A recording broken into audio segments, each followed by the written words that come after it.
It's the Mitch Walker Show with the Doctor. If you're looking for a lot of happy talk and fluff, tune into the Disney Channel. And now, the man with a mind for statistics. Unfortunately, those statistics are usually odds on ponies in Vegas. Mitch the Dr. Walker. All right, welcome back to the Mitch Walker Show. Hello, 2018. We are locked and loaded and ready to go. But tell you what, before we get too far into this, two things I want to say. Go Dogs. It's 6-0, Georgia. And our Pledge of Allegiance. I pledge allegiance to the flag of the United States of America and to the republic for which it stands, one nation, under God, indivisible, with liberty and justice for all. All right. If I would have known, a few weeks back when we set this show up, that tonight was going to be the national title and it was going to be Georgia and Alabama, I probably would not have scheduled a show, but it is what it is, and Wims is hurt and he's out. We are looking forward to tonight. Joining me on tonight's show will be Lieutenant Christopher Bowen with the Georgia Highway Patrol Motor Carrier Compliance Division. Going to be talking about how the new regulations that went into effect concerning the electric logbooks and that sort of thing is going to affect racers, and it is going to have an impact. And that's one of the things that we're going to clear up tonight and when we talk to him. But I do want to preface the whole show with saying to everyone who is watching the game and tuning into the show, thank you. Thank you for tuning in. And as a true Forever Dog fan, may the true best team win. Go Dogs. Also, Dave Despain, who many people have known from his many years on ESPN and MAV TV,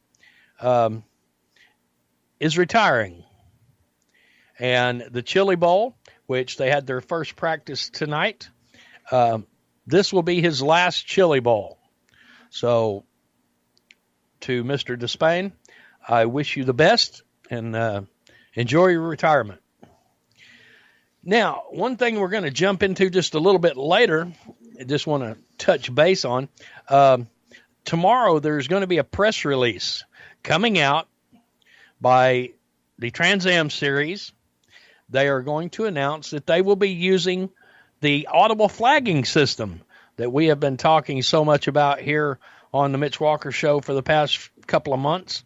And we'll be talking about that and what that is going to entail in a little bit. Also, we're going to address a little, about a 12-second video that's been floating around Facebook of Sierra Pierce chasing some guy through the pits after her brother Bobby Pierce run Ricky Weiss off the racetrack in the Wild West Shootout out in Santan Valley, Arizona over the weekend.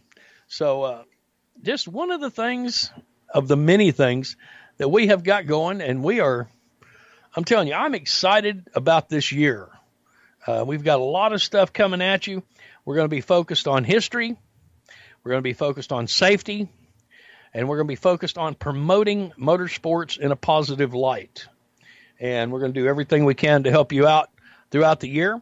So I invite you to get the app on your phone, download it, and set your alarm for every Monday night at 9:30 Eastern Time. And we'd love to have you as a regular listener tuning in every Monday night. And if you'd like to be a guest, well, we can probably work that out too. But tell you what we're going to do. We're going to step out, take a quick commercial break. And when we come back, we're going to get Lieutenant Bowen in here, and we're going to talk a little DOT regulations. So don't go nowhere. It's the Mitch Walker Show, the 2018 edition. They call me the Doctor, and you'll find me exclusively right here on the Performance Motorsports Network. Parents, your son or daughter has had their license for a while now, but you want to make sure they're prepared for any situation they may face on the road. High school driver's ed doesn't teach them to drive defensively. They need to be prepared for any highway emergency. For less than a month's insurance, and a whole lot less, BSR instructors at Summit Point Motorsports Park in nearby Summit Point, West Virginia, will teach your son or daughter how to respond instantly and positively to unexpected situations on the road. BSR's specialized accident avoidance training teaches swerve to avoid maneuvers at highway speeds, ocular driving, which focuses driving attention on ways to avoid accidents, vehicle dynamics and feedback, skid control and skid recovery, threshold braking on straights and progressive braking on curves, and off-road recovery techniques. This is stuff driver's ed simply doesn't teach. So call BSR today, 304-725-8444. Give your kid the skill set needed to drive safely and responsibly on the highway. That's 304-725-8444. You hear that? That's the sound of America's only sports car. That's right, it's a Corvette. But not just any Corvette. It's your Corvette. It's that who cares if there's traffic part of your day. And this can be you when you come to Cooper Corvettes. With 60 years of Corvettes to choose from, there's always a Corvette in your budget. And they'll service any Corvette you bring in. Cooper Corvettes on Route 1 just north of Quantico and Triangle. Call, click, or visit CooperCorvettes.com. HMS Motorsport is the leader in motorsport safety. HMS serves the majority of Monster Energy NASCAR Cup, Xfinity, and Camping World Truck teams, many IndyCar and IMSA WeatherTech teams, as well as countless SCCA and club-level racers and driving enthusiasts throughout North America, featuring world-renowned brands like Stilo helmets, Schroep belts, Adidas suits and shoes, HJC helmets, Orca driver gear, Lifeline fire systems, and even Racecom radio kits. HMS representatives are experts in their field and focused on only one thing: making your track driving as safe as possible. With locations in Mooresville, North Carolina, and Danvers, Massachusetts, the staff at HMS is always ready to take the time and help you find the right product for your safety needs. Don't settle for second when it comes to motorsport safety. Stop into HMS Motorsport. Visit them on their website at hmsmotorsport.com or send them a message on Facebook and tell them the folks from PMN Radio sent you. Hi, this is John Ondrasik of Five for Fighting, here for RAD, the entertainment industry's voice for road safety. You know, style is a personal thing, and your lifestyle is your business. But if you take it on the road, it becomes everybody's business. So please, plan ahead, designate before you celebrate. Friends, don't let friends drive drunk. A public service announcement brought to you by RAD, the National Association of Broadcasters, and the Ad Council. It's the Mitch Walker Show. The name says it all. Now back to your host, the Doctor. All right, welcome back. We're going to jump right into this because we got a lot of information to cover, and we're going to cover it quick. Joining me right now from the Georgia Department of Public Safety, their training coordinator, Mr. Lieutenant Christopher J. Bowen. How are you doing tonight? Hey, doing just fine, Mitch. How are you? Man, I'm finding a frog hair split three ways and sanded. Oh, happy to be on. Now, I know that, and one thing I want to preface this whole thing by saying that when I went looking for information, you know that you're on the right track when, through no fault of my own, I didn't plan this, but when I got to talking to you, come to find out you're a racer yourself, weren't you? Yeah, I dabbled a little bit back in my younger days, not with four-wheelers. I was a little amateur motocross racer, but after a few trips to the emergency room, figured out I better find a different career path. Yeah, that's, motorcycles are missing two very important things: left side wheels. That's right. But, I thought it was pretty neat that, talking through three or four of members of the Department of Public Safety, and they finally put me in touch with you. I knew that I was on the right track when I found that out. But now let's jump right into this, Lieutenant Bowen. Racers are going to be affected by the new regulations that have went into effect through the Department of Transportation and the electronic log thing, the ELDs. And it's not really something that's new, because technically a lot of these racers have been out of compliance all along, haven't they? Yeah, that's true. I think there's a lot of misconceptions of who is subject to the regulations that govern commercial vehicles. And I know a lot of racers, think that they're not in business, they're not for hire, they're not in commerce as far as, someone hiring them to do something, so they didn't think they were subject when in fact they are. So really it's not that anything has changed as far as whether they're subject or not. It's just the way that they're required to record their hours of service has changed to an electronic format. So I guess that's one of the things maybe I can help clear up the confusion of whether they're subject or not, which for the most part, most of them probably will be.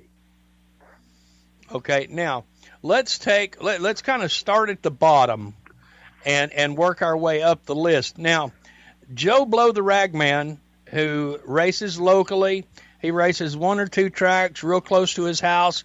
He pulls his race car to the racetrack in an open trailer. He's under 26,000 pounds. What is he required?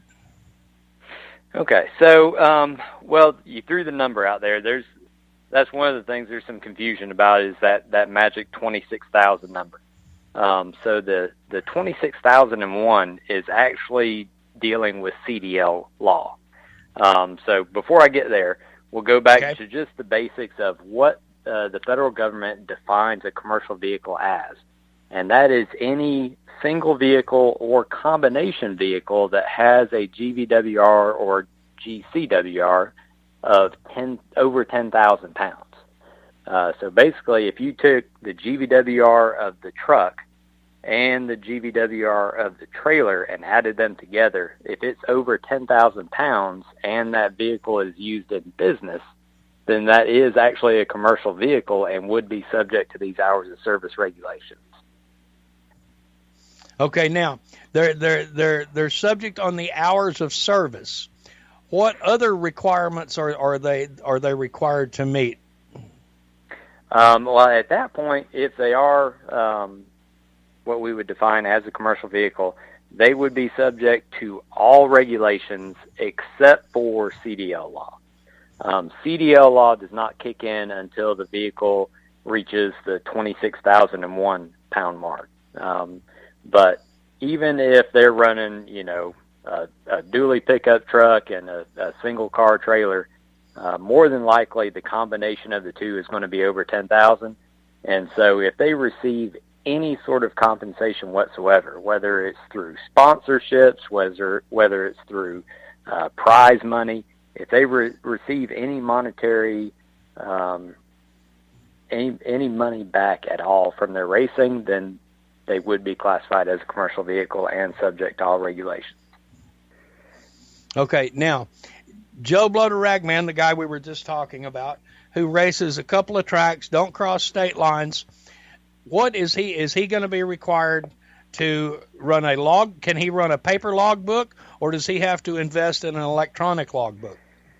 Okay, and so this is where, unfortunately, it could even get a little more confusing because the states set up their own regulations, their own law, basically, for anyone that does not cross state lines. So I can't really speak for what other states require because they may be different. I can give you an example for Georgia-based trucks.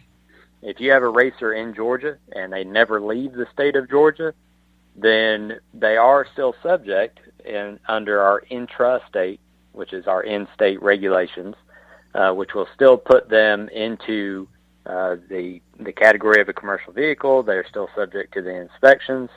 They're still subject to hours of service. But one thing in Georgia is we are not going to require them to have an ELD until January 1st, 2019. So it gives them a little extra time. So for right now, in Georgia, a racer could still run paper logs. But unfortunately, I can't really speak for the other states because they may be different and very likely are.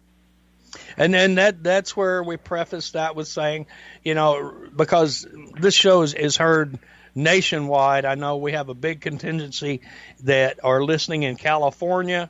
Bless y'all's hearts. Because I lived out there, I dealt with the rules and regulations out there, and that is an absolute nightmare. But check with your local highway patrol in regards to what your individual state is requiring if you only run in-state. Okay, now we're up against a commercial break here in just a couple of minutes, Lieutenant Bowen, so I don't want to go too long here. But now, when I do want to get back to this definition, anybody, a commerce vehicle, a vehicle for commerce, is if you have sponsorship, prize money, tow money, whatever, if you're receiving a monetary, anything of value, that constitutes a vehicle of commerce, correct? Correct. And that is one thing that does confuse some people because, they think, well, if I'm not for hire, I'm not a commercial vehicle. And that's not accurate. We have different types of commerce. We have for hire, which was what most people think about, where, someone hires somebody to move something for them. But we also have private carriers where I own my own business or my own hauling, whatever I do, and I don't haul anything for anybody else. All I do is move my own stuff. But if it is in the furtherance of a business, which is basically anything that makes money, then they are still subject to these regulations.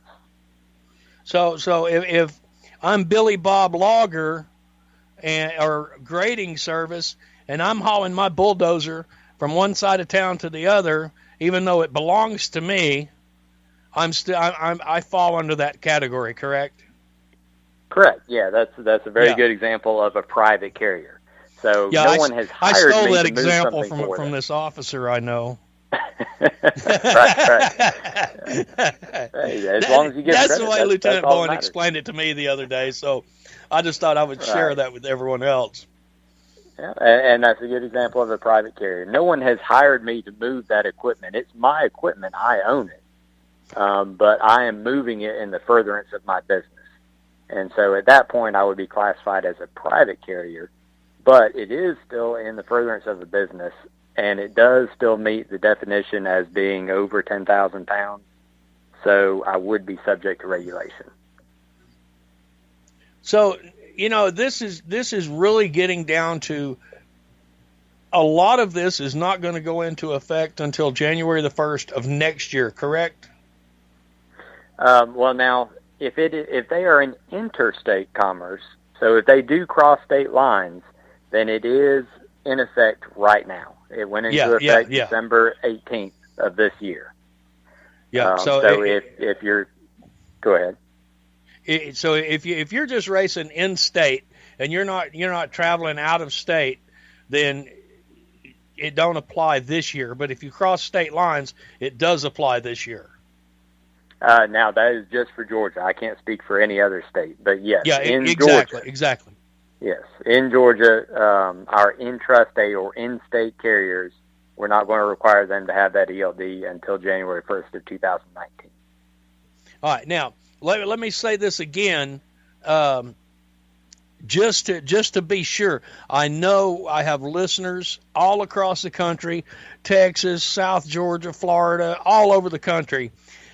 Please keep in mind, Lieutenant Bowen is giving us basic information in regards to the state of Georgia.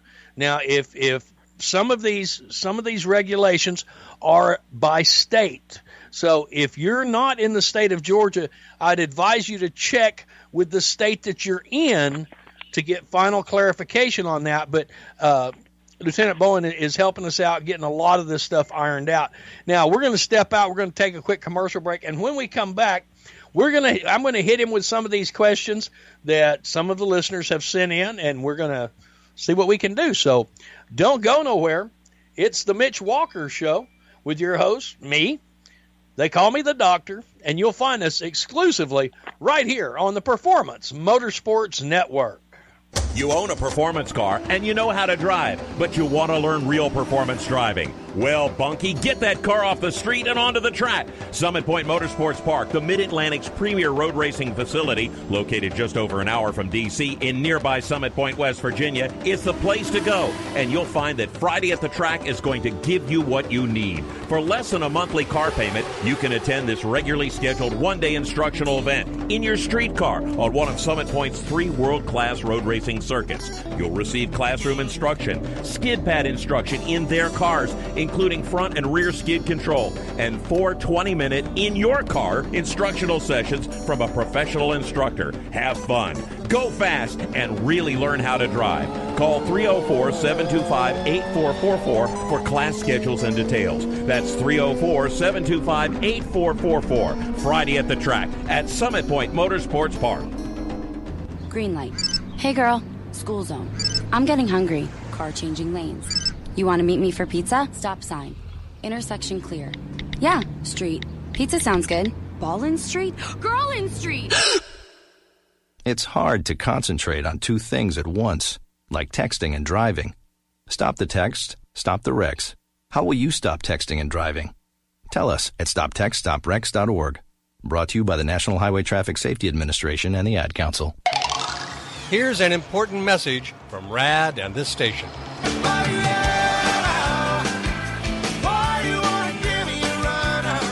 Hi, this is Bob Sheehan from Blues Traveler for RAD, Recording Artists Against Drunk Driving. I like to party just as much as the next guy, maybe even more. But the one thing I won't do after I've had a few is get in the car and drive. Don't blow it. Always choose a designated driver. Remember, music lives, and so should you. Automotive technicians and auto service trainees, how would you like to work at the beach and perform for one of the best car care centers in the nation? Louis Meineke is now looking for skilled automotive technicians to join their award-winning team. If you're a gearhead that knows his or her stuff, or a young up-and-comer that has the motivation and drive to succeed, then you need to make this call today. 302-827-2054. Louis Meineke Car Care Center, located in beautiful Lewis, Delaware, offers a highly competitive compensation plan, great benefits, a flexible schedule, and did we mention that you're going to be working at the beach? Plus, there's a signing bonus for the right candidates. Technicians must be ASE certified and have a minimum of 6 years experience. Beginners advance at your own pace in one of several entry-level positions. But whatever you do, don't wait. These jobs will go fast. Call Tim at 302-827-2054. That's 302-827-2054. Louis Meineke Car Care Center. Rev up your career. Results? We've got your results right here. It's the Mitch Walker Show. Now back to the doctor, exclusively on the Performance Motorsports Network. All right. Sitting in with us tonight, Lieutenant Bowen of the Georgia Highway Patrol, one of their training coordinators for the DOT regulations, and he's given us a little primer on this and schooling us. And I just want to jump in there real quick. Dogs just scored a touchdown. It's 13-0 Georgia. But not that I'm watching the football game or nothing. Now, Lieutenant Bowen, let's talk a little bit about hours of service. Okay. You had mentioned hours of service a couple of times, and let's explain to all the listeners what a good definition of that is. All right. So basically, the federal regulations limit how much and how long a commercial driver can be up working and actually behind the wheel driving the truck. So pretty much all your listeners are going to fall under the property carrying rules because I doubt they're carrying passengers to the track with them. So that is, they are only allowed to drive 11 hours. And then we give them a 14-hour work day, basically. So say they load up the trailer, get the cars on, and leave from the house. That's pretty much going to start their day. They have 14 hours to get to wherever they're going before they're going to be required to stop and take a 10-hour break. So in that 14 hours, they can only drive 11. So that's a pretty long haul. Gives them time to get wherever they're going, and then they have a few extra hours for stopping to get gas, food, whatever the case may be, before they're going to be required to stop. and then any 14-hour period can be reset basically by taking 10 hours off. Okay. Now, that covers that. Now, I just had a question pop up, and everybody knows that, well, most of the listeners know that I have my Facebook page open. If you want to shoot me a message, Mitch Walker, I'm the only Mitch Walker in Dalton, Georgia. I'm not hard to find. Shoot me a question, and I'll get them in if I can. The question that comes up, and this is from one of our listeners, they want to know, are they going to be required to put DOT numbers on their dually pickups if they're pulling and they exceed that 10,000-pound limit that you had talked about? Yes, that and that's what I was kind of talking about earlier with if they meet the definition of a commercial vehicle. So either their single vehicle or their truck and trailer put together is more than 10,000, and they are making money, however that money is made through sponsorship, whatever the case may be, then yes, they are a commercial vehicle, and they do have to have a DOT number. They have to have, a record of duty status. They have to have an annual inspection on the vehicle. There's a long list of regulations that they would have to abide by. Now, where can they find a copy of these regulations at? Is there go ahead. Yes, the easiest is just to go straight to the source. So the FMCSA, or the Federal Motor Carrier Safety Administration, has a full list of all the regulations online, and that can be found at www.fmcsa.dot.gov. And on there, you can go to the regulations tab. You can read through all the regulations. They have a page specific to the ELDs and pretty much goes through everything you need to know, who has to have it, who's exempt. So it's a great source of information. And I will pull that up, and I will get that posted on my show page here in just a little bit. I don't type and talk very well at the same time, so that link can wait just a few minutes. Now, one of the other questions is in regards to trailers also have to be inspected as well, don't they? Yes. So that is, we consider the trailer a vehicle, just like the power unit. So trailers are subject to inspection. They have to have an annual inspection done on them, and it's kind of the same inspection that we go through with the power unit continues around the trailer. And now, just so everybody knows, the inspections are not that difficult.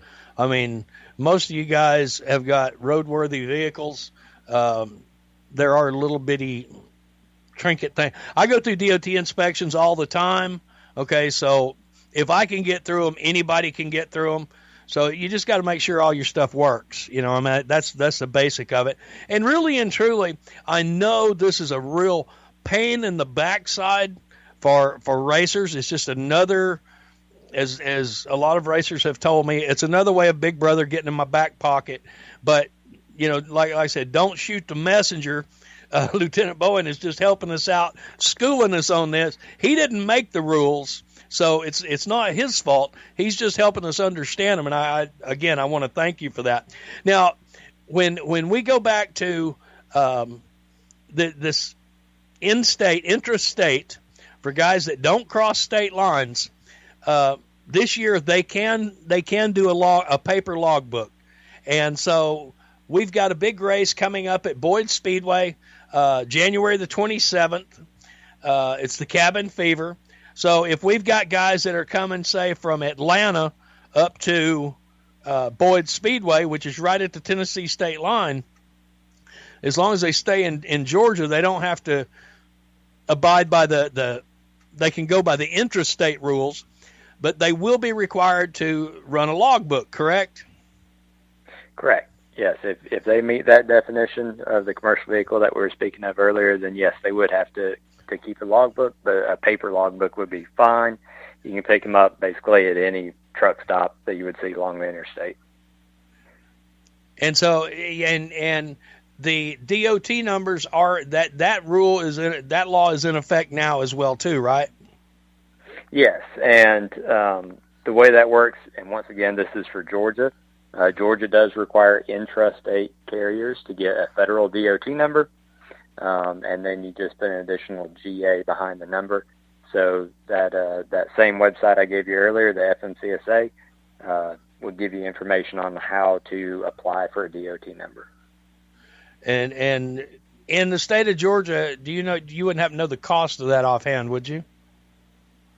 There's recently been some change on that, which I haven't looked into. DOT numbers used to be free, and then you had to pay for operating authority. But they have they've started to put all that together in one package. So I think it be better off just to check the website. Yeah, it'd be better off to check with the feds, because that's who sets the amount on it. But I think it is set by pretty much the size of the fleet. Okay. So, if it's not going to be outrageous because it's just a one dog and pony show, huh? That's right. Yeah, it shouldn't be too extreme. Okay. Now, I know that there are I've got a couple of questions that have popped up. We've already answered. I'm not ignoring you. Asking me the same question 3 times don't make me ask it any better.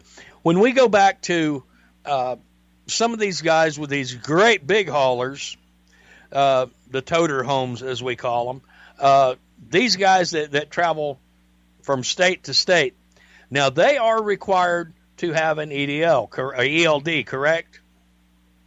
Yes. If they're running across state lines, then they would have to have an ELD right now. It went into effect on the 18th of December. And in doing so, they also have to have DOT numbers and a CDL, yes, correct? Yeah, if they meet the magic number for CDL, which is 26,001, then they would have to have a CDL. Okay. So that goes a couple different ways. You have your different classes of CDL. You have a combination or a Class A, which is combination weight of 26,001, and the trailer itself has to be over 10,000. Or you have a Class B, which is just a single vehicle, so a power unit. The truck itself is over 26,000. Okay. Now, I know a lot of these guys are out there burning up their little pencils trying to write all these notes down. I just want to remind everybody, if you go back to the Mitch Walker Show Facebook page, at the top of the show, at the top of the page, there is pinned the link to the show and the times that this show will re-air. It will re-air every day this week at a different time. Those times are posted on the top of the page. So if you have any questions, you want to go back, you want to hear this again, you can always go back and pull it up on that particular date. That Mondays it plays it on at 9 to 11:30, 9:30 to 11:30. Tuesdays it plays at another time. It does that so that everybody can get it at one time during the week, at least once. And if you have any questions, you can pull it up from there.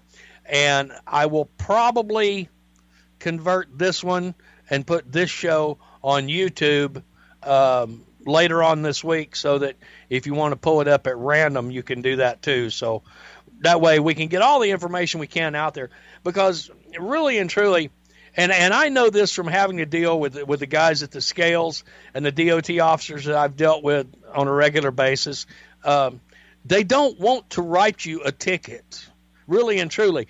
I mean, a lot of people think they do. They're just out to get me. Really and truly, all they're doing is their job. It's just like the tech man at the racetrack. There's rules you have to follow, and these guys are there to make sure that those rules are followed. And 99.9% of these rules are safety-based. It is to protect other drivers. Am I not right? Yeah, that's very true. Like what you were saying earlier about, getting through the vehicle inspection, it's really not that bad. Basically, if you do, have a good maintenance routine for your truck and your trailer, you get, keep good tires on there, keep your brakes, squared away, keep the lights working. I mean, that's really, big step in the right direction. And as far as the other things, like having the DOT number, making sure you have the correct class license, it's just making sure that you're in compliance with the law, because that's really what we're trying to get here. It's not that we're out to get anybody. It's not that we're out to make anybody's life harder. We're just trying to make sure that everybody is safe out on the roadways. And that's really what these regulations are in place for. Nothing more than making sure that everybody gets to where they're going safely and in one piece. And, Lieutenant Bowen, we have pushed safety on my show for a number of years, and safety in racing. And this is just an extension of that. And, it's yes, it can be a pain in the butt to have to go through this. Yes, I understand it's a little bit more money to be compliant, but it's a whole lot easier to roll the scales and go through a DOT inspection and have that officer smile, hand you a little certificate or a little piece of paper that says you passed, than it is to have him sit there writing you tickets. And if you can get all your stuff in compliance beforehand, then you don't have to go through that. Yeah, that really is the case, and that's why in Georgia we are the Motor Carrier Compliance Division. We would much rather have everybody squared away beforehand than having to take an enforcement action after something has gone wrong. So that's why we do things like this, trying to get the message out there, trying to get everybody squared away and the information that they need to operate safely beforehand, because that's really what we're trying to do, is make sure that everybody's safe. And Lieutenant Bowen, I can't thank you enough for your time coming on the show tonight. We're up against a commercial break. I'm going to have to let you go, but I want to thank you again for all that you guys do up and down the highway. I know that police officers and law enforcement in general has a thankless job. And I personally want to thank you and all the highway patrolmen out there, regardless of what state you're in, for the job that you guys do and keeping our highways safe for the rest of us. Well, I really appreciate that, Mitch. That means a lot, because that's really what we're out there trying to do. Before you go to the commercial break, I will throw out just one real quick. There's a couple real big exceptions that'll probably help some of your listeners out. If they're driving a truck that was manufactured before 2000, they are exempt from ELD, because the truck will not communicate with ELD. So if they're driving anything older than 2000, they can keep doing paper logs. Oh, and cool. And then the other one is if they aren't required to keep a logbook more than 8 days in 30, they're also exempt from ELD, and they can just run the paper logs for that rare time that they go somewhere that they would have to keep a logbook. So just want to get that out there too. Hey, man, I appreciate that. That means a lot, because most of the guys I know are cheap, and they're still driving the same old trashy truck that they were driving 20 years ago. Yep, there you go. So if it's they're driving around that 1997 truck, they can just they can run a paper log. There you go. Lieutenant Bowen, thanks so much. And, man, you got an open door to my show anytime.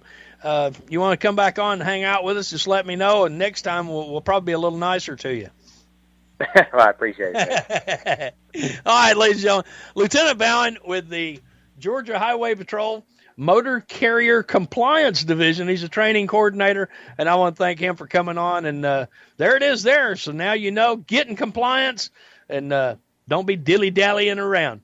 All right, we're going to step out for a quick commercial break, and when we get back, we're going to jump into some more stuff. I got a bunch of stuff here in front of me all spread out, and we're going to jump all in it. So don't go nowhere.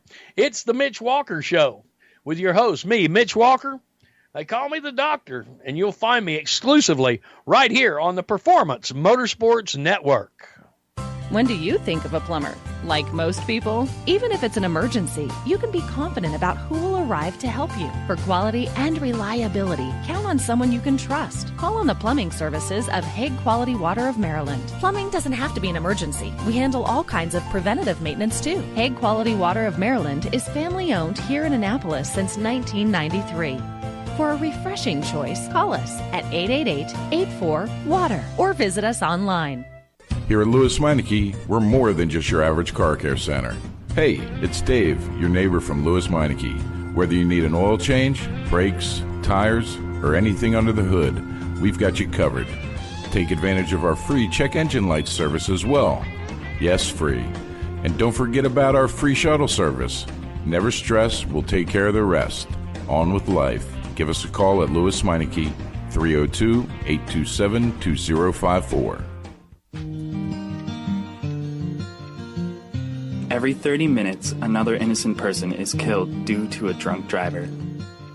My best friend, my brother, my poor grandchild, my sister, my father, my husband, my mom, my mommy. Well, I've been afraid of changing, 'cause I've built my life around you. Stop these tragedies before they happen. Don't drink and drive. Do you love the sound of high-revving motors and the smell of burning rubber? Do you want to get your car sideways right at the ragged edge of control? If you've always wanted to try drifting or learn to improve your drifting skills, Summit Point Motorsports Park, the Mid-Atlantic's premier motorsports facility, has the expert instructors and the specialized track to teach you how to drift and the skills necessary to drift competitively. From skid pad to open sessions, Summit Point Motorsports Park has the safe and open environment that allows drifters of all skill levels, new to intermediate, to get sideways and smoking. With a focus on safety and the skill set necessary to drift competitively, Summit Point Motorsports Park's Drift Nirvana is just the thing for you. Call for your reservation today, 304-725-8444. Or for more information, go online, summitpoint-raceway.com, or you can email them at office@bsrinc.com. Drift Nirvana, getting you sideways the right way. If you own a gun, you have a full-time responsibility.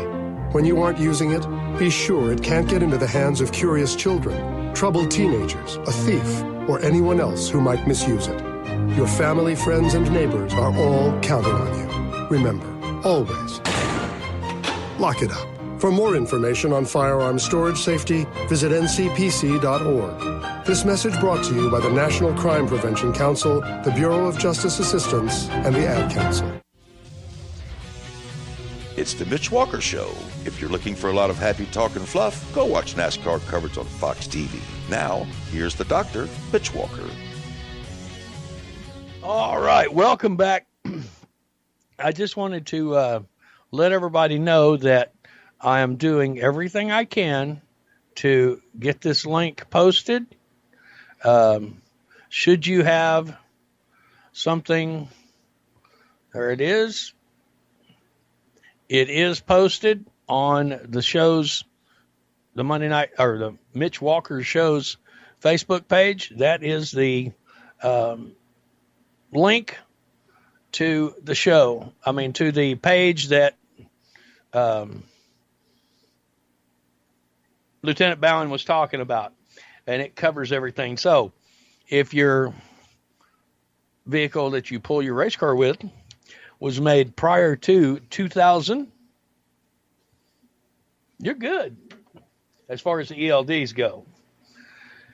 All right. Let's look at this weekend. It was the Ice Bowl down at Talladega. Lot of stuff happening at Talladega. 272 cars showed up. In a nutshell, 2 disqualifications, one for refusing to tear down, and the other one for tires. And it only cost one driver, Henry Hanger, I believe it was, cost him the win. And the other one, it was in Sportsman. It cost him 4th place or 5th place. It was Justin Winters.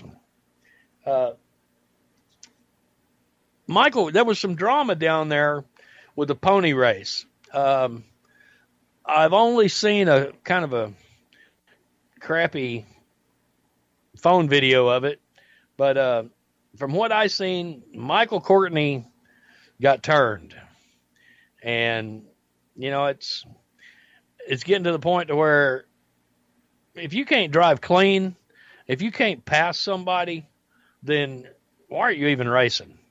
You know, I understand wanting to win, and I understand racing hard, but to purposely turn somebody, I think that's that's a horse feathers move. That's the nice way of putting it. One of the things that happened down at Talladega was Neesmith unveiled their open wheel modified. They had Ronnie Johnson take it for a few laps. But to me, it's just another crate car. And here comes my rant on the crates. Enough already. Where are all the guys who like to exercise some ingenuity? Guys who like to think outside the box a little bit. We've got enough spec racers out there. You've got the 525 class. You got the 604 class. You got the 602 class. And you've got sportsmen. And now you've got the open wheel modified 602. And it's in the Southeast, it's all behind Neesmith. Now, I have invited Neesmith on my show quite a few times, and they've never accepted my invitation. My thing is this. I understand promoting your business. And Neesmith makes big money selling crate motors. So they're going to try to sell all the crate motors they can. I ain't got no problems with that. That's capitalism. That's just what you do. But my problem is nobody wants to see just a GM class. Nobody wants to see a Ford-only class. Nobody wants to see a Dodge class. One of the best rivalries and some of the best racing that I've ever seen in my life has been Ford versus Chevy, or Ford versus Dodge, or Dodge versus Chevy. You know, getting the makes involved and bringing out that rivalry, that fierce competition of this Ford's going to whoop that Chevy, or that Chevy's going to whoop this Ford. That's what people want to see. And walking through the grandstands each and every week that I do, that's one of the things that I hear the most. Can we please get some rivalries going? That's what the fans want. They want to see good hard racing, yeah. But they want to see that rivalry. They want to see that Ford versus Chevy. Like that big shootout they had down at Cochran a couple of years ago. You know, that filled the grandstands. And well over 150, 160 cars were there that night for a Ford versus Chevy crate race. And there wasn't but like 6 or 7 Fords, if that.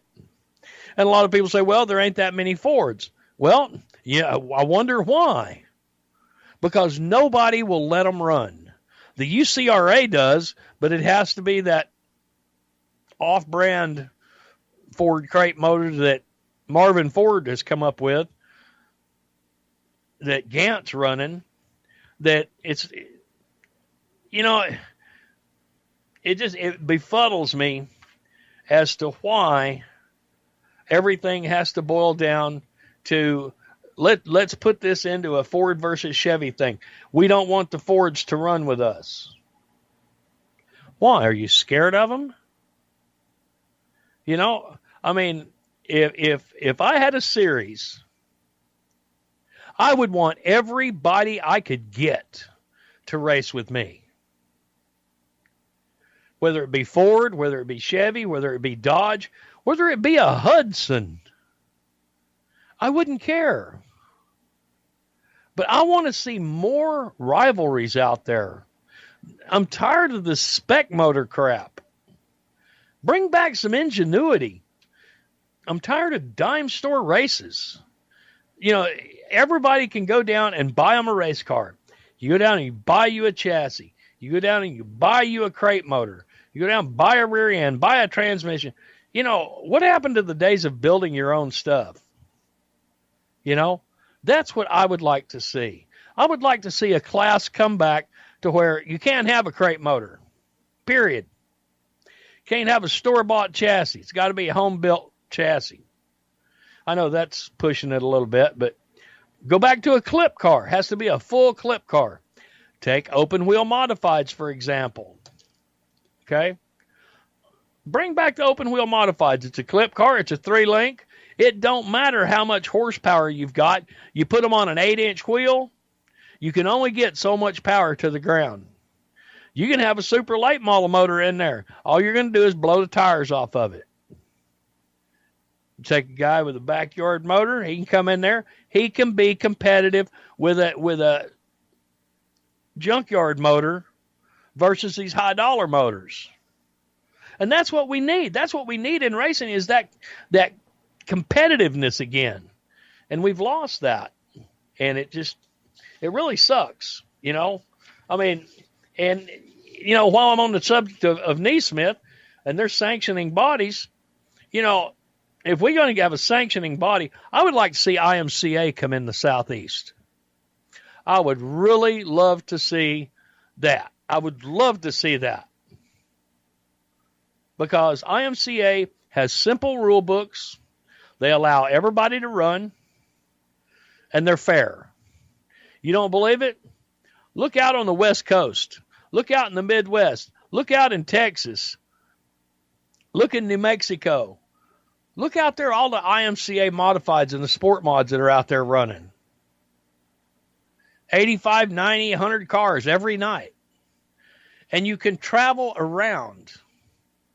That's the thing that makes it attractive, is having the IMCA rules, because if you get more tracks involved, you can travel around and race for IMCA points. Now, what we've got all these little bitty sanctioning bodies, and I'm not knocking the series, but you've got all these guys that are creating another series. The Big South Mid-8, whatever it is, the street stock guys, okay? They got a good series going. They have, you know, pretty decent car count. We've had them up at Boyd's. But the problem is you get so many of these little traveling series that it kills your local racetracks. Because all these guys that normally race 1 or 2 or 3 racetracks are all putting their money into going and chasing these other drivers, all these traveling series. They're trying to be competitive with them. And that is one of the things that I think has hurt racing. I mean, really and truly, it just gripes my butt that you get these guys chasing that dollar and it on your local racetracks. You know, look at North Georgia. North Georgia tried running a weekly show. Last year, they run 6 events, because that's all they could afford to run. Promoters are not out to lose money. Promoters are out to break even, you know, really and truly. I've sat and talked with a bunch of promoters, and every one of them I have sat and listened to said, hey, if we can just break even, we're happy.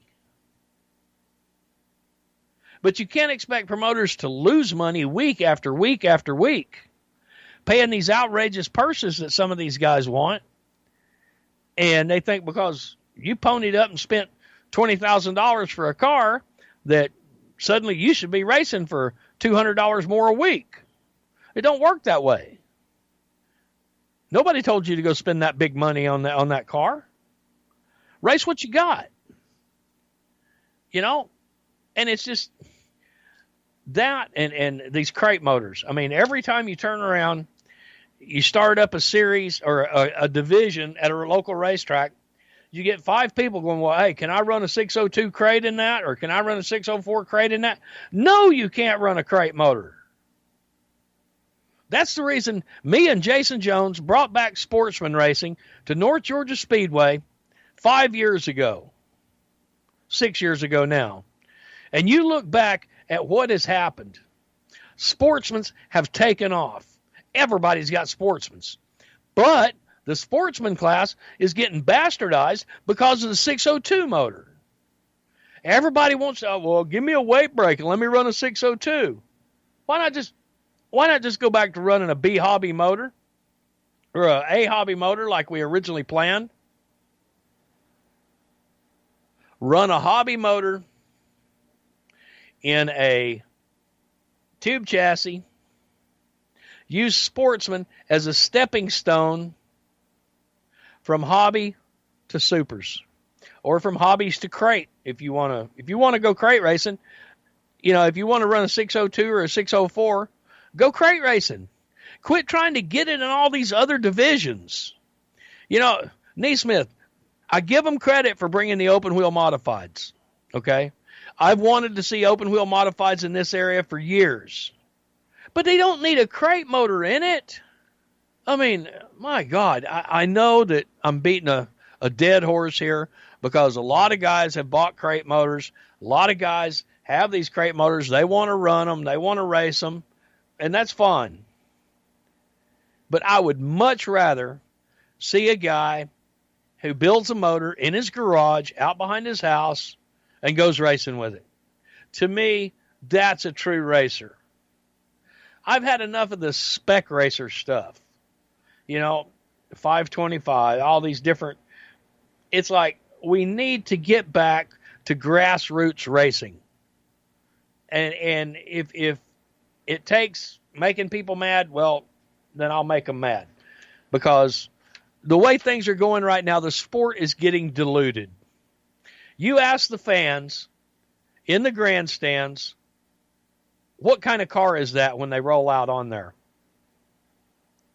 If they don't know the driver's number or his name, you can't tell the difference between a crate car and a supercar as they go down the back straight under park throttle. Until it comes around and you can see the spoiler, they look identical. That's what we've got to get rid of. We got to have different classes that the fans are going to get excited about. Open wheel modifieds gives us that. It gives us something different. We've got enough super late model body classes out there now. You've got supers, you got limited, you got sportsmen, you got crates, you got A hobbies. They all look the same. Let's change them up. Let's get away from the super late model body style and go back to a stock appearing body style. If you want to get fans in the stands, that's what we're going to have to do. And if we don't have fans in the stands, ain't no racetrack going to stay open. Pit gate covers your purse and your expenses. Part of them. You need a good grandstand gate in order to stay open.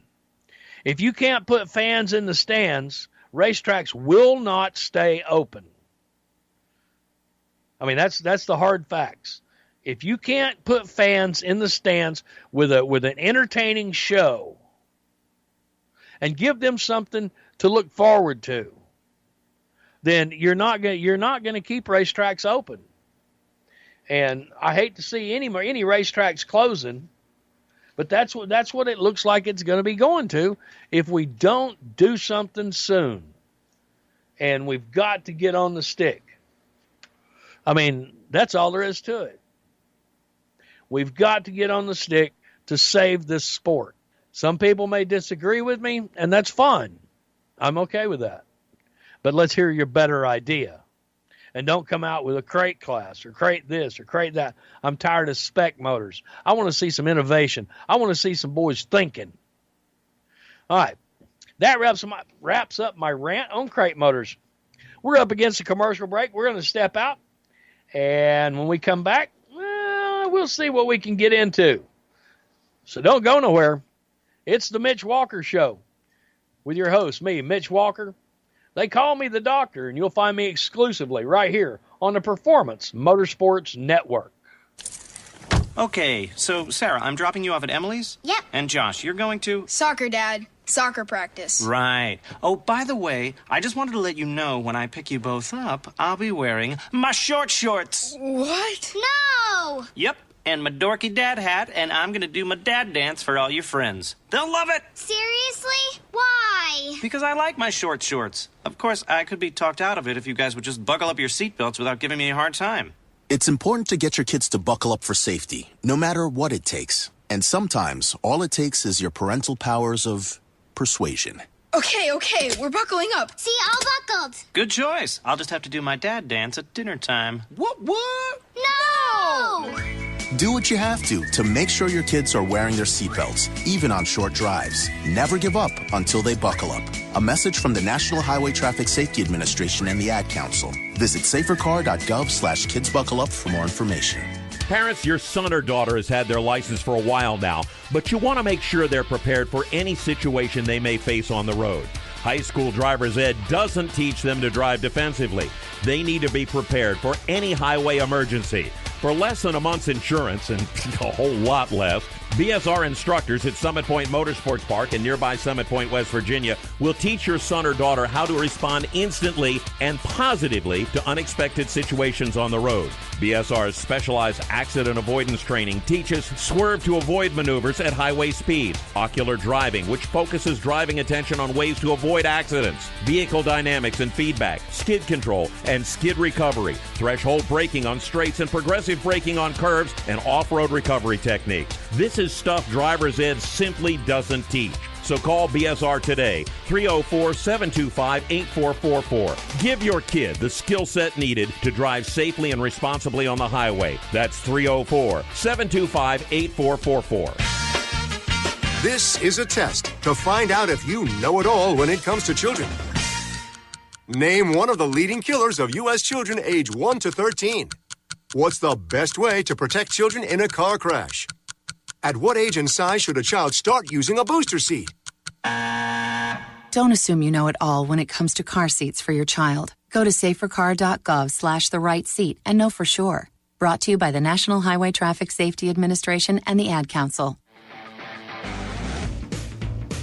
Racing is all about winning. But hey, the second place guy has family too. Now back to the Mitch Walker Show with the doctor. All right, welcome back. I was messaging with some of the listeners during the commercial break, and seems I've hit a nerve with some of them on my crate comments, but it is what it is. And I was, let's just say, I'm opinionated when it comes to the crate class, but we'll go on from there. One of the things that I wanted to really touch base on, if you haven't checked it out yet, go check out audibleflaggingsystem.com. That is the new website. It is up and running. Like I said earlier, the Trans Am series is going to be issuing a press release tomorrow, and you're going to hear it first here tonight. I mean, I don't have the press release itself, but they are going to be using the audible flagging system that we've been talking about here on the show for the past few months. Go check it out. It has one of the units on there. It shows how it works. Man, I'm telling you, this is the wave of the future. It's the next seatbelt. We need this in racing, in all forms of racing, because it eliminates that garbled mess called receiver. And I mean, it don't actually eliminate it, but it's a good replacement for it. There is so much that this system can do that saves lives. Take Brian Clausen, okay? If the audible flagging system had been in use the night Brian Clausen was killed, Brian Clausen would still be with us today. Dan Weldon, 14 seconds after the initial contact, Dan Weldon was involved in a secondary crash. And that secondary crash is what the audible flagging system is looking to eliminate. It brings a safer racing environment for all racers involved. And I think it's probably the next seatbelt. And it's something that I really want to see, and Alabama just scored. But it's still 6-13. There was a little video that was circling around on Facebook. I seen it yesterday or last night of Sierra Pierce, which is Bobby Pierce's sister, chasing some guy through the pits out at Santan Valley at the Wild West Shootout. And looked like if she could have got a hold of him, she'd have probably whooped him. But, seeing the way that whole ordeal went down, Bobby Pierce got hard into Weiss's rear end and sent Weiss off the racetrack. And there again, I understand hard racing. I got no problems with it, but that was definitely a no-no. You just don't turn somebody, and that's exactly what that looked like. You watch it in normal speed, you watch it in slow motion, it looks like he turned him. And I really hate to see things like that, but it is what it is. All right, tell you what we're going to do. We are going to look at the results from Talladega yesterday, as a matter of fact. In the street stock class that Booger Brooks was picked to win, he done a hell of a job trying to run the top side. But when it come down to it, Wyatt Hill got around him with 2 to go and relegated Booger Brooks to second place. Your winner in the Neesmith Street Stock A-Main at the Ice Bowl yesterday was Wyatt Hill. Booger Brooks was second. Third was Brian Fortner, who led a good deal of the race. Justin McCree was fourth. Johnny Stokes was fifth. Spencer Hughes was sixth. Caleb Vandergriff was seventh. Eighth was Jimmy Nolan. Ninth was Alvin Carter. 10th was Ricky Green. Gary Tucker was 11th. Will Burke was 12th. Jimmy Woodward was 13th. Jason Baker was 14th. Tim Merritt was 15th. Andy Davis was 16th. Krista Travis was 17th. Jeff Phillips was 18th. J.J. Hall was 19th. Wayne Smith was 20th. Trevor Woodward was 21st. Neil Brown was 22nd. Josh Bondurant was 23rd. Greg Wilkins, 24th. And 25th was Kelby Demonbrim, I guess. Sorry if I butchered that. Let's see. In Sportsman, that's where we had a disagreement. I don't have all the details on what happened. All I have was rumor, and I don't want to get into rumor. We will just say that Henry Hanger won the race but was disqualified for refusing to tear down. And I think it boiled down to, he said he would tear down if the guy protesting him would tear down. And that's where the disagreement came. But the win finally goes to Dallas Cooper. David Key was third. Fourth was Chris Fennell. Michael Isabel was fourth. I'm sorry. Mike Bruner was fifth. Dustin Stewart was sixth. Andy Morris was seventh. Johnny Ridings was eighth. Ruben Mayfield was ninth. Jason Partain was 10th. Lawson Hill was 11th. Jerry Bowe was 12th. Dwayne Collins was 13th. Brandon Crosby was 14th. Thomas Sean was 15th. Or Sean Thomas, I'm sorry. Matt Black was 16th. Logan Mize was 17th. Jamie Holmes was 18th. Mike Weeks was 19th. Buddy George was 20th. Corey Hillman was 21st. And Tyler Wood was 22nd. That was in the sports division. In the, let me see.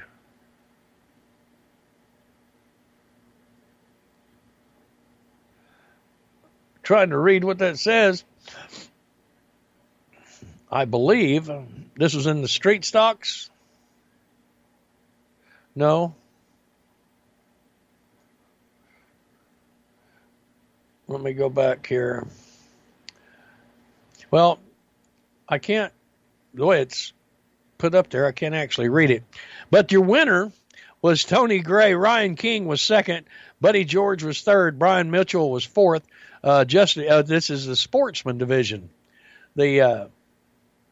Sportsman. Justin Winters was disqualified, moving everyone else up one. So that meant Kyle Clifton was fifth. Daniel Brewer was sixth. Aaron Miller was seventh. Matt Cantrell was eighth. Matt Knight was ninth. Ryan Knight was 10th. Todd Hurst was 11th. Tyler Hurst was 12th. Drew Larson was 13th. Andy Morris was 14th. Luke Riddle was 15th. Johnny Hughes was 16th. Jason Green was 17th. 18th was Jeff Holt. 19th was John Whaley. 20th was Jeff Helms. Jeremy Owens was 21st. Matt Thompson was 22nd. And Zach Graham rounded out the 23-car field.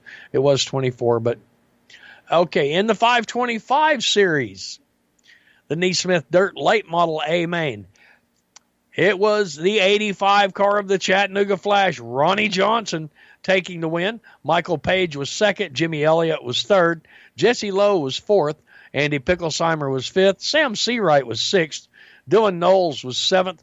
Brad Berry was eighth. Ninth was Shane Smith. Chase Walls was 10th. Clay Harris was 11th. Zach Shannon was 12th. Austin Freeman was 13th. 14th was Kyle McMahon. Drew Kennedy was 15th.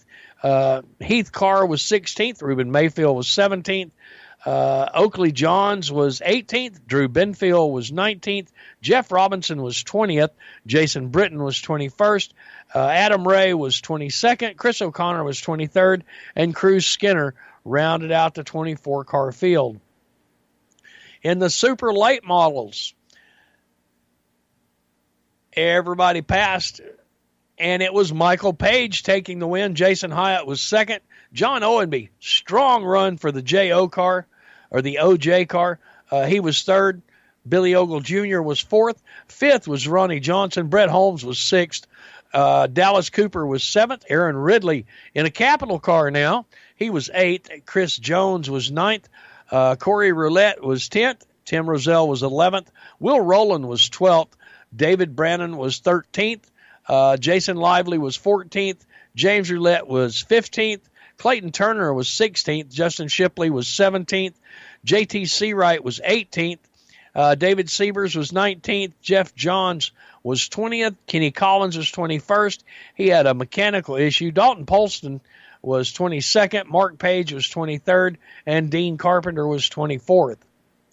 In the Cajun Mini Stock Series, it was John Smart taking the win over J.J. Garrett. Bo Miner was third. Dustin Pruitt was fourth. Shannon Etheridge was fifth. Don Cook was sixth. Rodney Griffin was seventh. Matt Jackson was eighth. Dustin Hallbrooks was ninth. Michael Courtney wound up 10th. Donnie Lowe was 11th. Toby Vincent was 12th. Todd Brewster was 13th. 14th was Kevin McSpirit. Jeremy Griffin was 15th. Nathan Davis was 16th. 17th was Ricky Rule. JoJo Morgan was 18th. Clayton Groves was 19th. Tim Seals was 20th. Jason Ward was 21st. David Griffith was 22nd. Joe Friels was 23rd. Derek Dugan was 24th. And Dwayne Vincent rounded out the 25-car field. And that's how they ran them down at the short track, Talladega short track, for the Ice Bowl this past weekend. A lot of racing down there, and boy, they was busy as could be. But man, I tell you what, it was just a little bit too cold for me to slide down there. I mean, I was busy as a beaver all weekend, doing absolutely nothing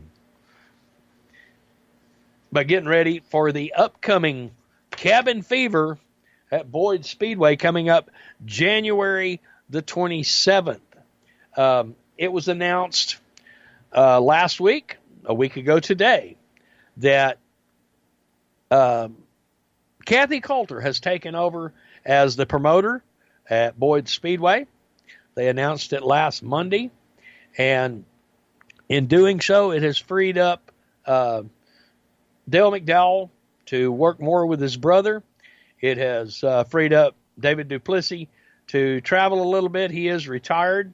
He said by doing this, it gives him some a little bit more free time. He don't have to worry so much about the racetrack, and gives Kathy a chance to take a track that bears her family's name, and because it was her great-grandfather that started Boyd Speedway, and gives her a chance to take it and run with it. And looking forward to working with her this year. I will be back up there, and we're going to have a big time. So come on out. January 27th, mark the date down on your calendar. We're looking forward to having a huge, huge crowd come out for the Cabin Fever. We've got some... I've been getting some questions during the show in regards to some of the things Lieutenant Bowen said, and I'm going to go back and touch on some of those from my notes. So, but we'll be talking about that. We're going to step out and take a quick commercial break here in just a couple of minutes. But just want to remind you, the Chili Bowl, first night of practice was tonight. I have not seen any practice speeds, any times, but I was hoping we might be able to get Jake Seelman, who's out there, see if we can get him to call in, but I guess he is a busy man, and he's not able to make it. But Jacob, if you're listening, feel free to give me a holler, and we'll get you in here. You can tell us what's going on out there in Tulsa. They have... the Chili Bowl has always been a huge, huge event, and I think it's probably one of the races I never got to go to that I always wanted to. It's I think it's run indoors, and yes, it's on a short track, but they are midgets, and I think they put on a hell of a show. And if you've never seen it, you need to check it out and watch it, because it is awesome. I'm looking forward to seeing some of the practice times, the speeds, see who's hot and who's not. That's one of the things that we like to keep track of. And also, they got a big show going out there, Santan Valley, Arizona, the Wild West Shootout. They've got all kinds of stuff going on out there, and hopefully we'll get some updates from there as well. I've been talking with Jason Babchick with the Joy of Seating. He's told me he would see if he could get me an update or two and let me know what's going on out there, other than Sierra Pierce chasing some guy around the infield. I mean, it's been some good racing out there. A lot of big names have rolled in out there, and it's a hell of a show they got going on. I find it funny. They've got it going on this week. The Chili Bowl's going on this week, and man, I'm sitting here having to work a regular job, not able to go to either one of them. But also, don't forget the big expo they're having out in Pomona. We'll be talking about that here in just a little bit as well. I'm going to preview it for all you guys that are out there on the left coast who listen in on a regular basis. And we're going to touch on some of the DOT regulations. So don't go nowhere. We're going to step out and take a quick commercial break. And when we come back, like I said, I'm going to touch on some of these DOT regulations that Lieutenant Bowen was talking about. And we're going to preview the upcoming big expo they've got going on out there at Pomona. So sit tight. Don't go nowhere. It's the Mitch Walker Show with your host, me, Mitch Walker. They call me the Doctor, and you'll find me exclusively right here on the Performance Motorsports Network. Do you love the sound of high-revving motors and the smell of burning rubber? Do you want to get your car sideways right at the ragged edge of control? If you've always wanted to try drifting or learn to improve your drifting skills, Summit Point Motorsports Park, the Mid-Atlantic's premier motorsports facility, has the expert instructors and the specialized track to teach you how to drift. and the skills necessary to drift competitively. From skid pad to open sessions, Summit Point Motorsports Park has the safe and open environment that allows drifters of all skill levels, new to intermediate, to get sideways and smoking. With a focus on safety and the skill set necessary to drift competitively, Summit Point Motorsports Park's Drift Nirvana is just the thing for you. Call for your reservation today, 304-725-8444. Or for more information, go online, summitpoint-raceway.com, or you can email them at office@bsrinc.com. Drift Nirvana, getting you sideways the right way. HMS Motorsport is the leader in motorsport safety. HMS serves the majority of Monster Energy NASCAR Cup, Xfinity, and Camping World Truck teams, many IndyCar and IMSA WeatherTech teams, as well as countless SCCA and club-level racers and driving enthusiasts throughout North America, featuring world-renowned brands like Stilo helmets, Schroep belts, Adidas suits and shoes, HJC helmets, Orca driver gear, Lifeline fire systems, and even Racecom radio kits. HMS representatives are experts in their field and focused on only one thing: making your track driving as safe as possible. With locations in Mooresville, North Carolina, and Danvers, Massachusetts, the staff at HMS is always ready to take the time and help you find the right product for your safety needs. Don't settle for second when it comes to motorsport safety. Stop into HMS Motorsport. Visit them on their website at hmsmotorsport.com or send them a message on Facebook and tell them the folks from PMN Radio sent ya. What an awesome game. What's up with your car? I don't know. It won't start. How are we getting home? Chill. My parents signed me up for the roadside assistance from Louis Meineke. It was free with my oil change. They'd come and get the car started or get us home and tow the car to the shop. Good to know. With my driving, my parents never know what to expect. When you join the Meineke Car Care Club with a $35 preferred service, you get 4 free months of roadside assistance, including tire change, battery jump, lockout service, towing, and more. Contact Louis Meineke, located on Route 1, or call 827-2054.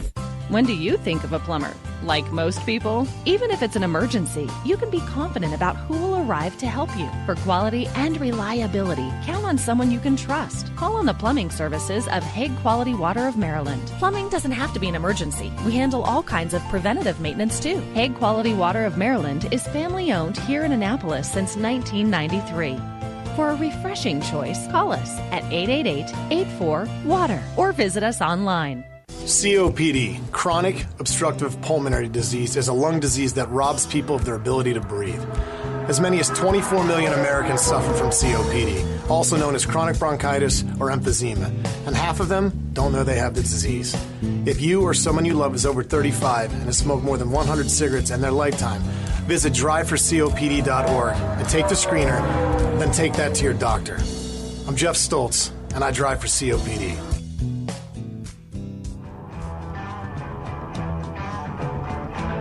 You're listening to The Mitch Walker Show. You want half-naked girls, singing, and sound effects? Go watch American Idol. Now, here's the doctor. All right, welcome back. I'm going to jump right into this. February 24th and 25th at the Fairplex in Pomona, the Western States Racers Expo. They are going to be bringing you 2 days of information, industry manufacturers, demos, displays, Race Prep 101 seminars. Man, some of these seminars, sponsor proposals, shock technology, engine and carb tuning, chassis prep, safety, and many, many more. This is, if you're on the West Coast, this is where you need to be. And you can check out their website, Western States Racer Expo. Shelley, the founder, Shelley Woolridge, whose dad owned PRE, Professional Racers Emporium, she shared it on the Facebook, on my show's Facebook page a little bit earlier. So the link is on there. But it's Western States Racers Expo, February 24th and 25th. Check them out if you get a chance. Go on out there and be a part of that. Great things from a great bunch of people, and their purpose is to help racers, you know. And it's not the seasoned veterans that they're helping. It's the guys getting started, the guys that are just beginners. Racers 101, you know. They got some seminars by some of the leaders in the industry.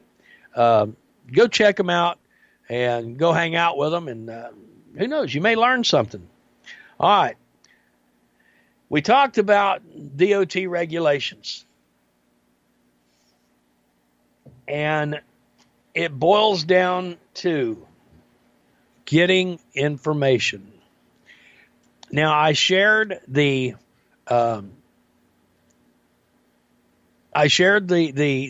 link to fmcsa.dot.gov. The link is on my page. That's the Federal Motor Carrier Safety Administration. It's got all the regulations, the registrations, what it takes to get started. Everything is right there on their homepage. They've got a FAQ, frequently asked questions. I think it's yes, it does suck that racers have got to go through this now, but it's better to be in compliance than to be getting pulled over on the side of the road.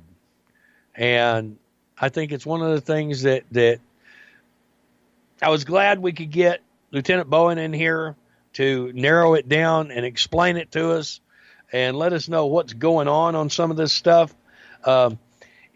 What it boils down to, if you're 26,001 pounds, you have to have a CDL. Now, there's a couple of different versions on which CDLs you can get. You can get a single or you can get a combination. Your hours of service, all that's explained on there. If you're the one key thing that I thought was pretty cool is if your tow vehicle that you're towing with was made before 2000, you don't have to have an EDL. But come 2019, January the 1st, you're going to have one if it's made after year 2000. So it's just the way it is. And I'm sure that the cost of those EDL units will start dropping. And, there's ways around some of this. And I think it's one of the things that we just have to suck it up and deal with it. If we want to keep racing, you don't go to the racetrack with a car all cheated up and expect not to get caught. Well, the same applies to the highway and the safety regulations that we have to abide by out there. So let's keep all that in mind and let's get everybody compliant that's going to the races because they will be looking. I'm not going to say they're going to be checking when you come out of Boyd Speedway on the 27th if you come up for Cabin Fever, but you're going to have to go through. If you're coming from Atlanta, you will have to go by the scales. So, you may want to pay attention to that. And they have the weigh-in motion. Just slide over there in the right-hand lane, roll across it. It'll tell you bypass or go in. And if you go in, as long as everything you've got is all up to snuff, if you're traveling in-state, you have to run a logbook. And if you don't drive no more than 8 days in 30, then you can still use a logbook. I believe that's the way he worded that. But all those regulations and everything is there for you to check out on the Federal Motor Carrier Safety webpage. The page is posted on my show's page, so we will be talking about that, or you can go check that out and look into that yourself. Now, one of the things that I have been really, really looking at this past 3 or 4 months, and that is some of the drivers. And Philip Baxter, I have to give him credit. He mentioned this earlier on Facebook. You're getting a lot of people, your RJ Racing Reports, all the different little groups that like to go live and go through the pits and do interviews. each one of these people who do Facebook Lives and they do interviews, it's just like being on national television. And you see some of these guys that they got that deer in the headlight look. They have no idea whatsoever how to do a good interview. They didn't plug their sponsors. They looked like they had just crawled out of bed. I mean, I understand it was cold and fashion wasn't, a big deal, but you got to look at yourself. Like Philip Baxter said, if you done an interview at the Ice Bowl and it's on Facebook, go back and watch your interview and think to yourself, would you sponsor that guy? Be critical of yourself. Is that guy the kind of person you want representing your company? Because that's what a sponsor does. They're looking for exposure. And you have to be honest with yourself. You have to present a good personality, a good persona to prospective sponsors. And if you come out there, you look prim and proper, you're polished, and you handle all that stuff just right, well then, hey, it makes you that much more attractive to a sponsor. And that's what the name of the game is to get a little bit more money in your budget to help you foot the bills for all the DOT stuff that you're going to have to do now. But, really, you could get one person who could come pay for your DOT tags, pay for your registry, your inspections. That's another item that your sponsors could pick up. Maybe a trucking company could say, hey, I know all about this DOT stuff here. I'll help you foot the bill on that. And that way you're covered and you're compliant, because we don't want it to hurt racing with us being non-compliant. And I know that's a new catchphrase, a new word, but racers need to get on the stick and get right with a man. That's what it boils down to. And I think that's one of the things that we're looking at doing. And if I can help in any way, let me know. If y'all want me to get him back, you want me to get Lieutenant Bowen back on here in a couple of weeks, I'll be happy to do that. Whatever it takes. I mean, maybe do I need to get a DOT inspector, someone who does DOT inspections, to come on the show and tell you what to look for? The information is on the Federal Motor Carrier safety page. The link is on my show page, so go check it out. We'll look forward to getting on there and having a good time and telling everybody what it is that they need to do to get compliant. But it pretty much boils down to, if you pull a race car and you race for money, then you're going to have to pony up. There's no way around it. I was hoping that he was going to tell us that, anything under, we would be cool, but apparently not. So we will have to rock and roll with it. I did get word that coming up here in just a few minutes, when we step out for our next commercial break, we're going to get Jake Seelman, who is live in Tulsa. He's going to call in, and he's getting set up right now. He's going to call in and find out what's going on out there and how things are going. And maybe we'll ask him if any of those drivers out there are DOT compliant. But, back to what I was saying, though. Look at yourself and realistically and say, am I somebody that a company would want to sponsor? If you're not, get your program in order, if you're looking for sponsors and you're actively seeking sponsors for your racing program, then what better way to do it than clean up your act and make yourself presentable so that you can attract those sponsors, Nobody wants to sponsor somebody who goes to the races and fights every week.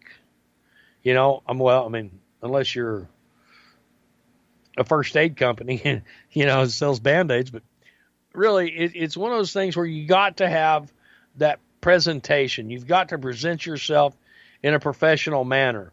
And the Western States Racing Expo that they're having out there next week, that's one of the things that they're going to be teaching in the little seminars they have, is how to use social media to present yourself in a positive light, to present your race team in a positive light. And that helps attract sponsors. Now, yeah, you've got everybody already sponsoring you. How about getting some people you don't know to sponsor you? Get a new sponsor on board. That would make your program that much better. And by presenting a professional approach, that's one of the ways that you can do it. Oh, I was talking a while ago. They had the Ice Bowl this past weekend. They've got all of them out there in Tulsa battling for the Golden Driller at the Chili Bowl. They've got the Wild West Shootout. The Paris to Dakar Rally also started this past weekend as well.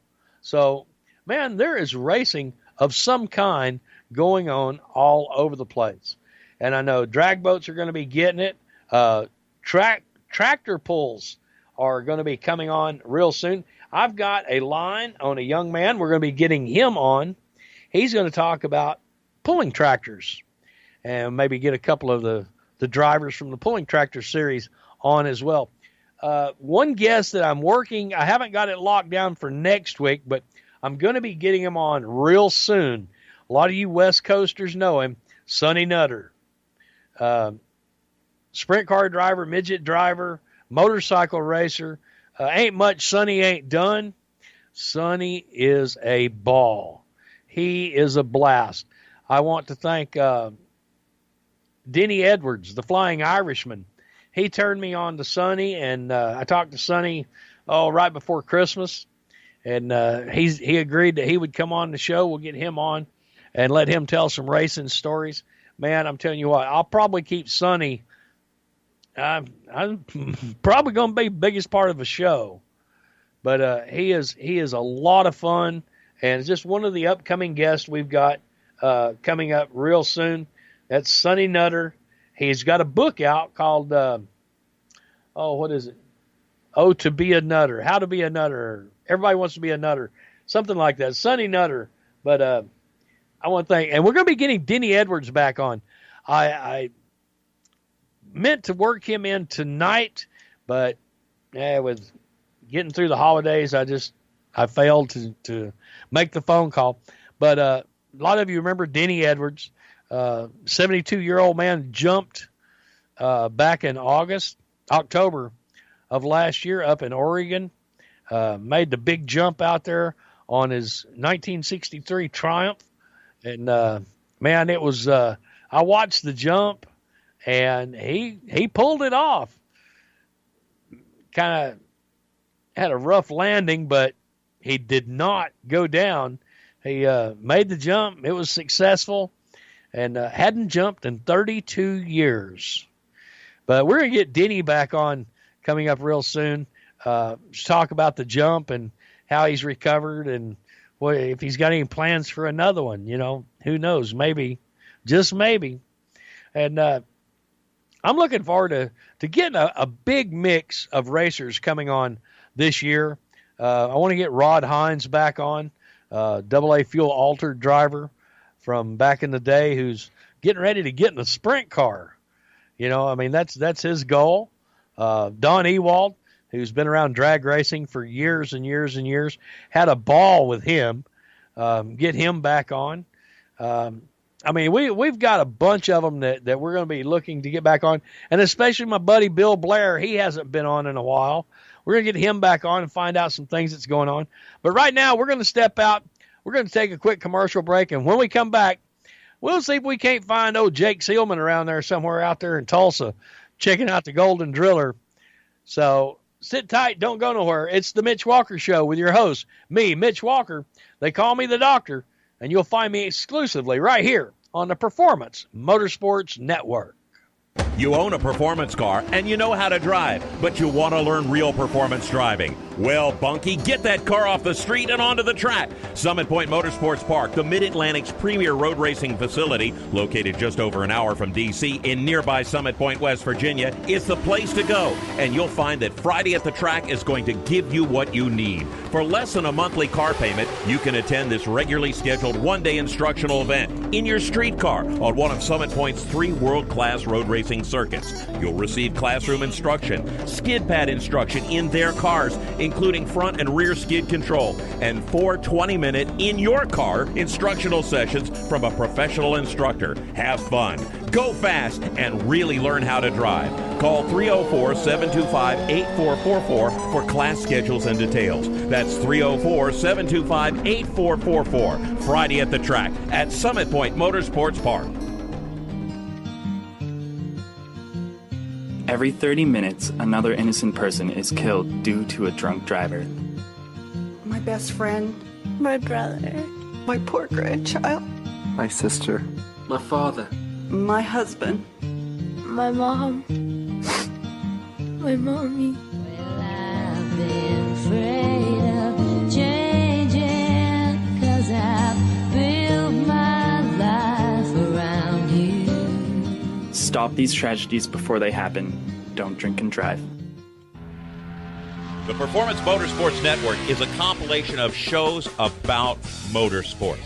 From technical to controversial to just fun, everything you like about racing and gearhead stuff is right here on one internet channel. The Performance Motorsports Network. Tell your friends about it.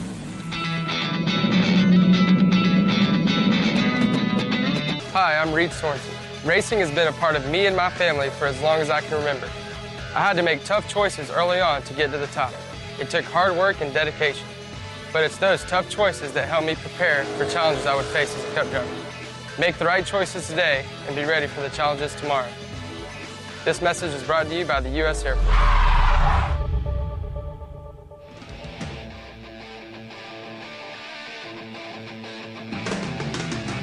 Covering the entire field from the back markers to the race winner every weekend. It's the Mitch Walker Show. And now, back to the doctor. All right, welcome back.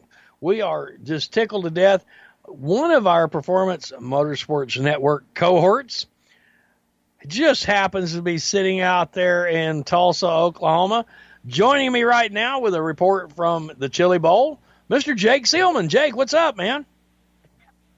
Well, 357 cars worth, Mitch. That's what's up. Is that all? Well, we're down 8 from last year's record of 365. So, you do the math. But, hey, I'll take it. Oh, yeah. Now, have you walked around and checked to see if any of the drivers are DOT compliant? Safety's your job, Mitch. I just write stuff. Come on now, you know this.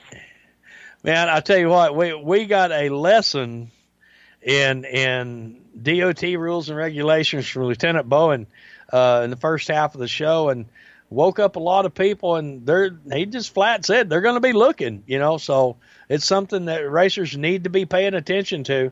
And it was fun having him on the show, and we've got a website that we posted on my show that gives all the details on how to fill out all the paperwork and get all the stuff rolling.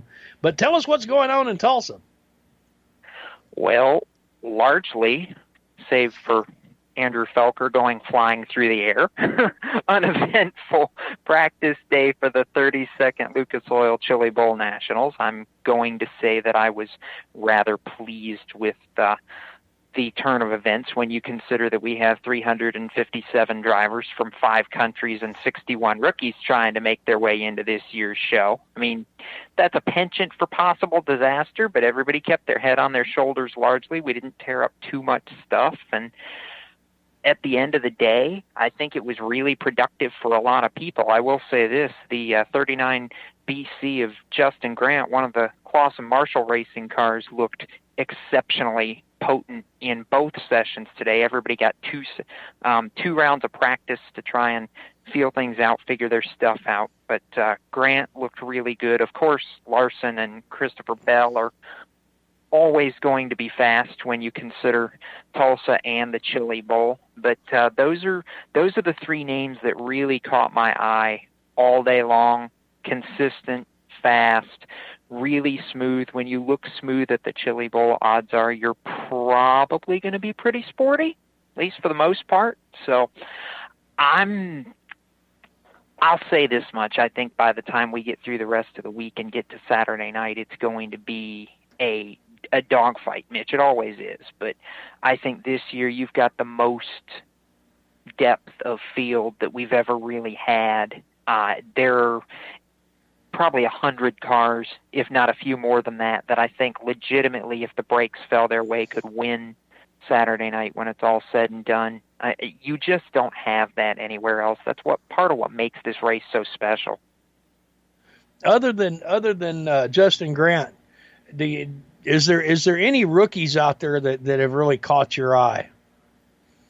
I'll give you one. It's a name that I feel like you've probably talked about on your show a time or two in regards to his father, but Hudson O'Neal, for his first time at the Chili Bowl, looked really good. The highlight of Hudson's day was getting to talk to Rico Abreu, because Rico helped with some of the design for Hudson's helmet, and that's one that's going to go in Rico's personal collection after they get a few races on it. But Hudson looked really, really smooth. He wasn't afraid to try and find some room to race and find some grip in lanes, not just on the bottom. And I think his time in a late model will help him, because it has taught him largely that you've got to search around and you've got to change and adapt as the track changes. So for a 17-year-old, he knows what he's doing. He looked good. He was really smart, and he said it to me earlier, if he gets to a E or a D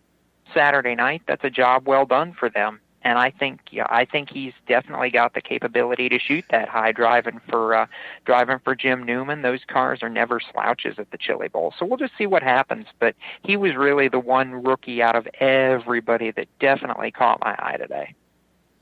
Well, I don't know if you were aware of it or not, but I found out earlier that this Chili Bowl is going to be the legendary Dave Despain's last Chili Bowl. I did hear that earlier today, and gosh, I'm already in mourning. I felt a little piece of my heart break when that came out this afternoon, just that moment of, no, Dave, you're supposed to stay forever.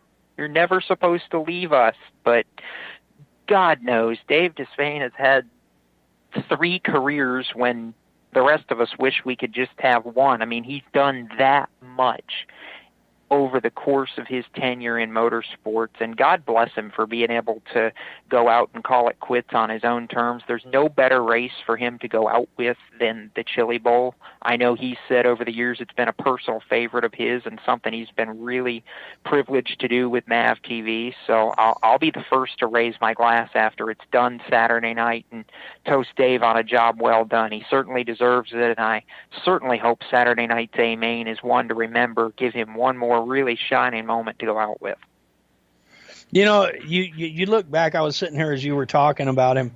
I look back and I've always put him, Benny Parsons, and Dr. Jerry Punch all in the same category as legendary announcers, media personalities who were able to bring the action to you in a way that everyone understood and done it in a fair and impartial manner. And I think that looking at the career that he's had and the things that he's done over the years, you just sit back and you wonder, it's like, what in the world is he going to do when he retires?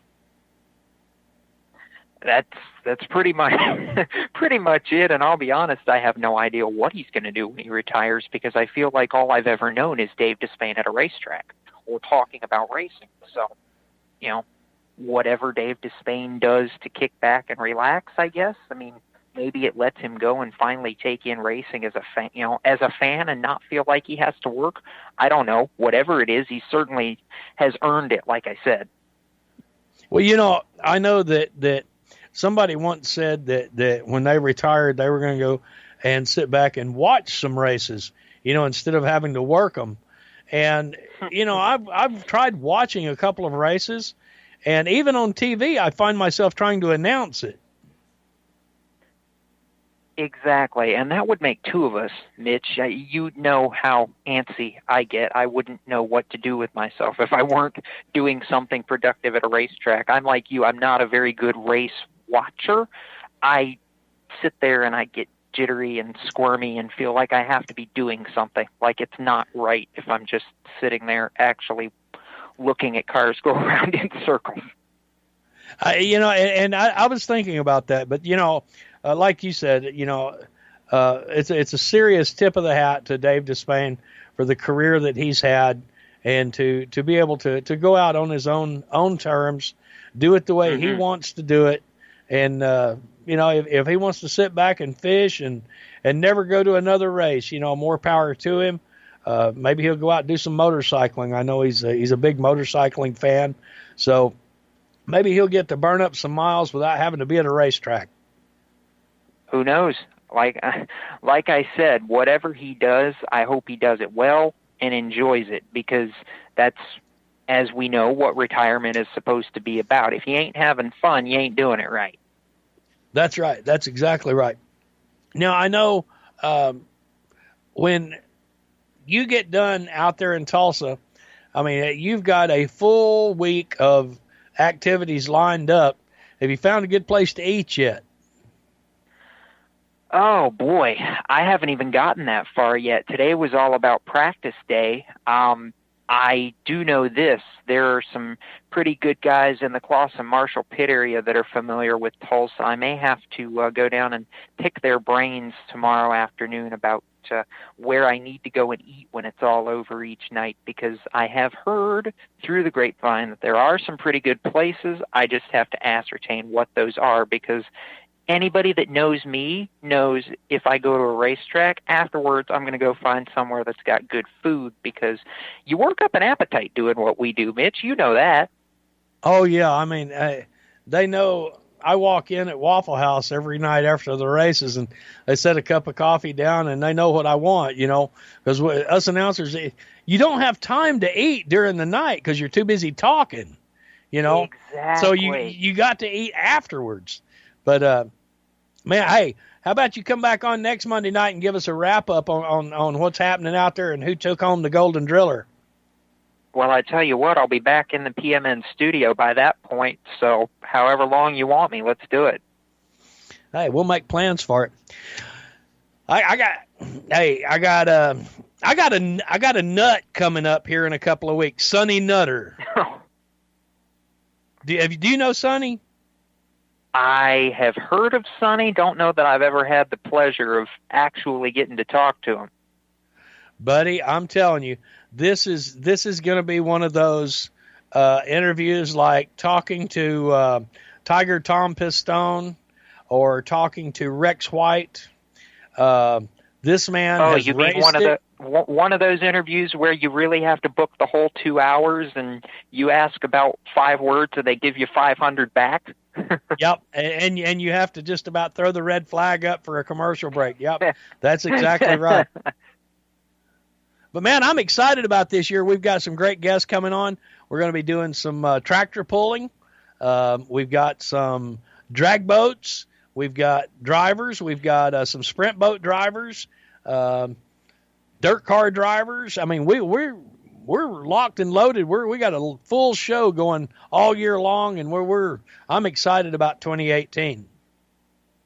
I think that makes 2 of us, Mitch, without question. I'm just as excited, and definitely look forward to being back on soon. It's always fun, and we do our best to make it happen. And, hey, if we cause a little trouble along the way, well, that's just par for the course. That's right. And for those of you that's listening, you can always catch Jake, Motorsports Madness. They come on before me, a little bit before me, but they bring a whole different outlook to motor racing. And who have you got that host with you there, Jacob? Who, Tom? Nobody cares about him. Just kidding. That's just right. Kidding. We love Tom. Yeah, it's just a different, you have a different outlook on things, and you guys cover a lot of stuff that a lot of people are interested in. I mean, you know, you're more asphaltish and I'm more dirtish. So, you know, Monday nights is a great night of racing on Performance Motorsports Network. You, sir, are right about that. Well, buddy, I'm going to let you go. We're up against the end of the show, man. So we're going to get ready to jump out of here. I do want to say 9 minutes left in the game, and Georgia is leading Alabama 20-10. Hallelujah. Amen. Go Dogs. All right, Jake, have fun out there in Tulsa, and keep me posted if you find a good place to eat. You got it, buddy. All right, man. Jacob Seelman, everyone from Motorsports Madness, live from Tulsa. He's out there covering the Chili Bowl, and thank him for sitting in with us. Also, tonight, I want to special thanks to Lieutenant Christopher Bowen with the Motor Carrier Compliance Division of the Georgia Highway Patrol for coming on and schooling us on some of the DOT regulations. I want to remind everybody that we have the website for compliance. If you want to get compliant, the website that tells you how to do it is posted on the show page. I will be sharing that a little bit. I'll share it again a little bit. And also, like I said, I'm going to take and convert this show and post this one on my YouTube channel so that it will be available for everybody to listen to. So just keep that in mind, and we will get that converted and posted here in the next few days, probably closer to the end of the week. But we'll get it up so everybody can check it out and hear what Lieutenant Bowen had to say and see if he answered your question. And if not, we'll tell you where to go to get the answer to your questions. And like I said, you know, we've got a great bunch of shows lined up in the coming weeks. I want to invite each and every one of you to tune in each week. Download the app for your phone. The directions are in my show page preview. You can go check it out. If you got an iPhone or Droid, whichever the case may be, download the app, set your alarm for Monday nights at 9:30 Eastern time. That way you don't miss the show. And if you want to be a guest, all you got to do is shoot me a message. We'll get you on. Or if you know someone who would make a good guest, we're all time open for suggestions and new guests and hearing about racing stories and history, and especially history. That's one thing that I'm really passionate about, and we're going to focus a lot on that this year with help from quite a few different people, including the Georgia Auto Racing Hall of Fame Association. So, all right, ladies and gentlemen, we're about to wrap it up and get out of here. I want to thank all my guests, Jacob Seelman, for cluing us in on what's going on in Tulsa, Lieutenant Bowen from the DOT for setting us up there, all the listeners who tuned in for the very first time. I know there was a bunch of you. Thank you for tuning in. I hope you'll tune in again, and I hope I didn't make nobody mad. If I did, oh, well, maybe you needed to get mad. But it's been the Mitch Walker Show. I've been your host, and I want to remember two things. Take somebody racing with you next time you go, and keep this in mind. You can't change the whole world, but you can touch just one life. It's been the Mitch Walker Show with your host, me, Mitch Walker. They call me the Doctor, and you'll find us exclusively right here on the Performance Motorsports Network. Go Dogs! Y'all ready for this?